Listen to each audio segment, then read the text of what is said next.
Good morning বন্ধুরা, বাংলা নিবেদিতা চ্যানেলে তোমাদের সবাইকে ঘুম থেকে উঠে লেবুর জল খেয়ে আমি স্নানটা সেরে নিলাম। আজকে বৃহস্পতিবার, তাই চলে যাব পুজোর ঘরে। তো চলে এলাম পুজোর ঘরে। তো আজকে ঠাকুরজিকে স্নান করিয়ে দিলাম, তারপরে ফুল দিলাম। ঘরটাও রেডি করা হয়ে গেছে, মা লক্ষ্মীর ঘর। এরপরে ভোগ নিবেদন করে পুজোটা কমপ্লিট করলাম।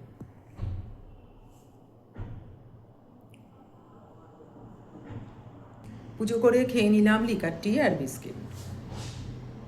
তারপরে বিছানাটাও ক্লিন করা হয়ে গেল। তারপরে ব্লিঙ্কিট থেকে বাজার এলো, তো আর এলো কাঁচা হলুদ আর ডিম। কাঁচা হলুদটা এই সময় খুব ভালো পাই। ব্রেকফাস্ট করে নিলাম, ফল প্রসাদ আর লস্যি। লাঞ্চ রেডি করতে চলে এলাম এখন। তারপরে ভাত বসিয়ে দিয়েছি, দেখো ভাত হচ্ছে।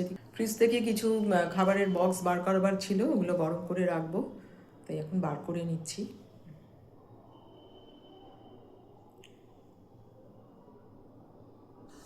এরপরে টিভি দেখতে দেখতে একটু জামা কাপড়গুলো ভাঁজ করার ছিল, করে নেবো। জামা কাপড়গুলো ভাঁজ করে তারপরে আমি এখন আলমারিতে তুলে দেবো, নয়তো এদিক ওদিক পড়ে থাকে ছড়িয়ে ছিটিয়ে, খুব অসুবিধা হয়। তারপরে লাঞ্চ আমাদের দেখো রেডি হয়ে গেছে। ভেজ লাঞ্চ, পাঁপড়, সাদা ভাত, সাম্বার ডাল, সমস্ত সবজি দিয়ে, আর আলু ফুলকপি দিয়ে একটা মিক্স ভেজ চাটনি, আর শাক আর বেগুন ভাজা। চাটনি, বেগুন ভাজা আর টক দই। আর যেহেতু সাম্বার ডাল, তো সাথে আচার তো থাকবেই। আর এখন গাজর খুব ভালো পাওয়া যায়, তো কিছু গাজরও সেদ্ধ করে নিয়েছি। এটা খেতে কিন্তু বেশ ভালো লাগে। টক দই, আর এটা হচ্ছে ঘরে করা আমের আচার। এটা সাম্বার ডালের সাথে খেতে কিন্তু দারুণ লাগে। তো এই হচ্ছে আমাদের লাঞ্চ, ভেজ লাঞ্চ। এটা লাঞ্চটা আমরা করে নেবো, কমপ্লিট করে নেবো। লাঞ্চের পরে বিশ্রাম নিয়ে একটু বেরোলাম বিকেলবেলা। ইভিনিং ওয়াক আমার হয়ে গেছে। এখন সরস্বতী পুজো আছে পরের দিন, তাই একটু কিছু কেনাকাটা করব।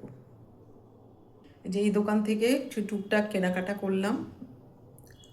আর এই দেখো কি সুন্দর সরস্বতী ঠাকুর বিক্রি হচ্ছে, দারুণ লাগছে দেখতে।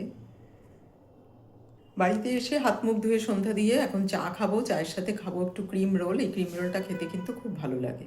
তো এদিকে দেখো মা সরস্বতীর কালকে পুজো আছে, তো এদিকে সব আসনটা দেখো রেডি করে রেখেছি আজকে। এরপরে করে নিলাম ডিনার। তো বন্ধুরা, ভিডিওটা এখানেই শেষ করব। ভালো লাগলে সাবস্ক্রাইব করে দিও। বাই।